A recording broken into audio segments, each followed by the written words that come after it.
Articulate Storyline's Accessibility Checker is an amazing starting place to get your courses to accessible, but it doesn't catch everything. I'll tell you 5 things you need to look for that the Accessibility Checker will not catch for you.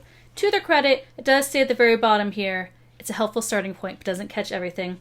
But I want to start by pointing out this Accessibility Checker is perfect for this project, okay? 0 issues found. Let's go to the course.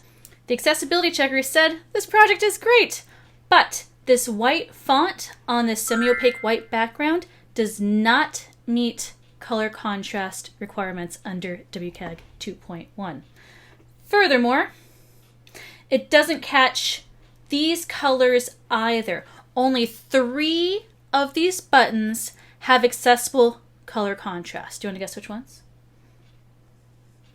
The red one, the pink one, and the blue one do meet color contrast requirements, but only for large text. That's text that's about 14 points or above. The other 3 fail WCAG 2.1 guidelines for color contrast.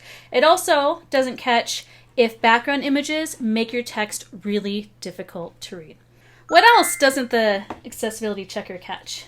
It does not catch if your focus order makes any sense. So if you want your project to be accessible, it needs to have an accessible focus order, which means that someone using a screen reader will be able to use their tab button to go through to access everything. Let me show you. So in this menu, I use my keyboard only, imagining I'm a screen reader user to navigate, or imagining someone that just likes to use their keyboard. I hit tab to go through the interactive elements. Makes sense so far? Gone off the rails a bit. So let's see that again. I would expect these buttons to either go in a circle or maybe go top to bottom, left to right, but they're jumping around a bit.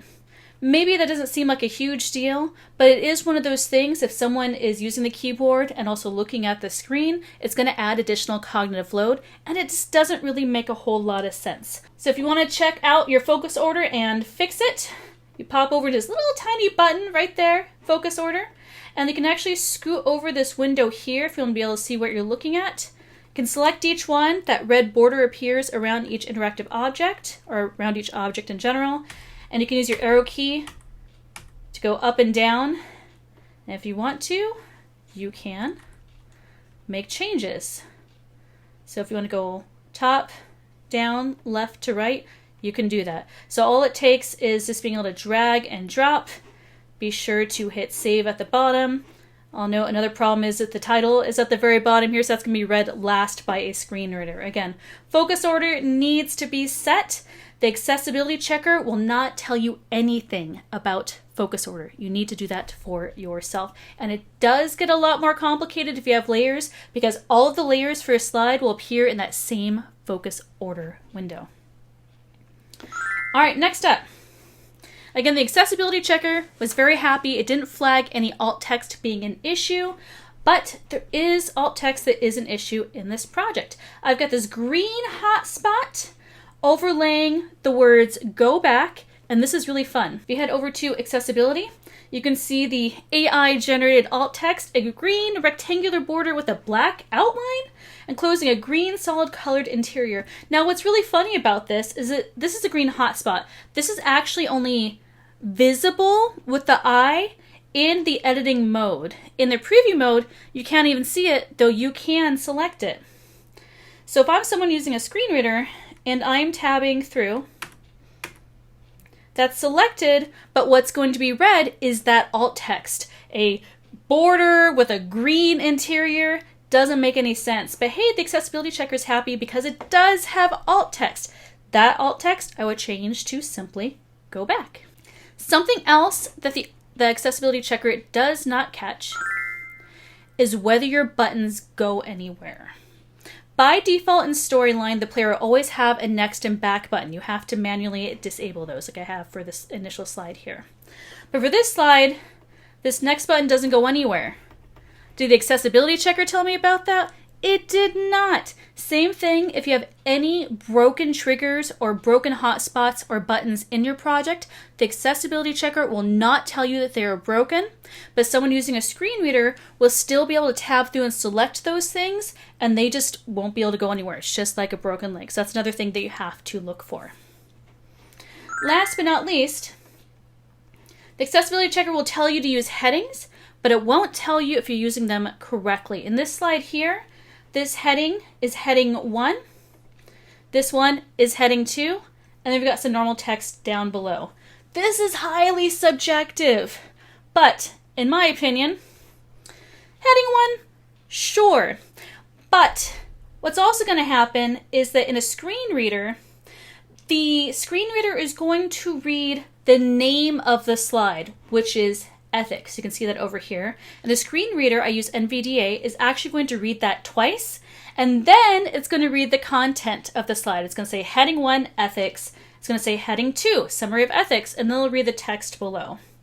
Now, headings are used to organize text. If you have a long report, it's really critical that you use headings formatted as such, not just larger font, to break up that text so folks that are using screen readers or keyboards can just use the H button or their shortcut to browse the headings and read just what they want to use.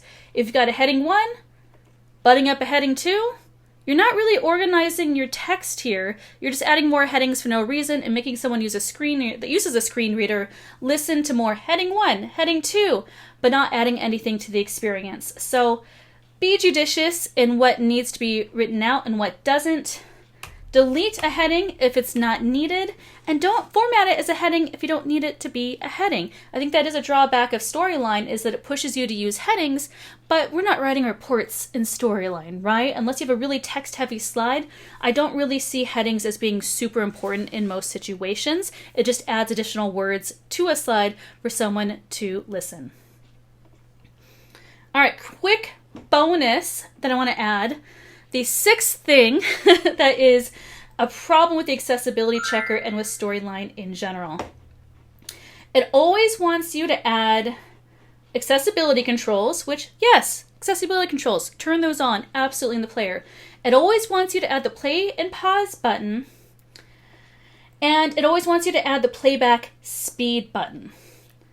This playback speed and the play pause button are only useful if you have timings set on your slides that really matter, right? If you have things appearing on your slides at certain times, or if you have videos or audio that are playing, if you have a very simple project where all the defaults are left in place and you don't have any objects appearing on the timeline anywhere besides the very beginning of the slide, you don't need to have these enabled. You don't, even if the accessibility checker gets mad at you. Okay, I've got this pulled up in preview mode here. I'm going to show you what it's like to navigate using your keyboard when you have all these things enabled that aren't necessarily necessary. All right, so I'm tabbing through here. So you use your tab button in Storyline to navigate. So it'll always go to that play button first, and then playback speed, and then settings, and then the next button, okay? And that'll be the same thing on every single slide, whether or not anything actually plays within the project. Goes to play, then playback speed, then settings, then previous, and then next. And this is not something that's part of the focus order that you can fix. This is the default order that cannot be changed in Storyline. So my hot tip is that the accessibility checker will say that the play button and the playback speed button needs to be activated to make your project accessible. If your project does not feature any media that plays or anything that is controlled by the timeline, you do not need to have those enabled, and in fact, you're making the experience worse for people that use screen readers if you do enable those. So, conclusion is, accessibility checker, again, great starting point, but a lot of things are subjective, and some things the checker tells you aren't necessarily correct. So think about it from the perspective of someone that is using a screen reader, and decide whether or not that'll be a good experience for them. When in doubt, download a screen reader. Try it for yourself. If you have a Windows computer, NVDA is free to use, and it is a very commonly used software for those that need keyboard and audio navigation. Try it out. Your mind just may be blown.